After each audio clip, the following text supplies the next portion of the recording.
when we look at kids like 6 and under, really what do we know as parents? Like we know what they need, right? They need a lot of imaginative play. They need to be able to be creative. They need a lot of time to process emotions, experiences.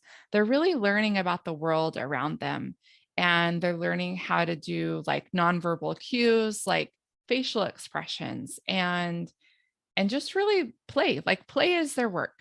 And so if we hand over an iPad to a young child, younger than 6, knowing that on this iPad has been designed to really keep us connected and to keep us hooked. Because these apps that are on the iPad, that's how they're designed.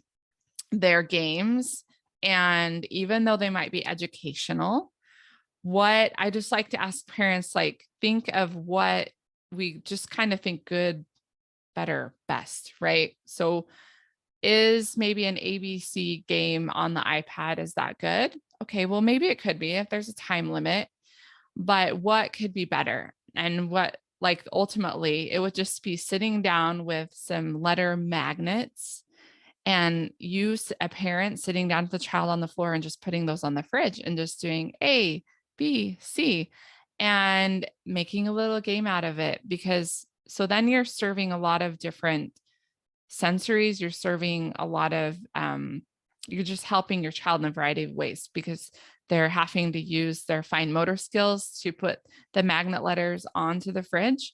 So just so, parents think about this, any child can swipe and it's just intuitive and it's not a skill that they need to learn, but being able to manipulate things is a super important skill. Being able to have this relationship and communication with a parent, also super important, that they cannot get on an iPad.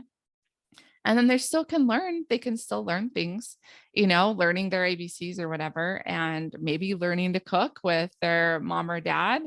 Just those are the kinds of things that they miss out on when they're on a screen. And the other thing is super important for parents with kids that age to think about is to think about, how do you want your child to just, like, if something goes wrong, how do you want them to self-soothe? How do you want them to learn to really just be able to handle those emotions? And as you've talked to someone like Dr. Dimitri Christakis, he is a leader when it comes to screen time research, especially for young kids. And he's up in Seattle. And one of the things that he talked about that he would see in his doctor's office as portable screens became mainstream, that parents would come in, the kid would get a shot or, something, they would be upset, and the parent would hand the child a phone to make them feel better. And this is repeatedly happening. And so what happens is then we have this habit loop where then the child is like, okay, I feel bad. So what do I need to do to feel better? I need to turn to a screen.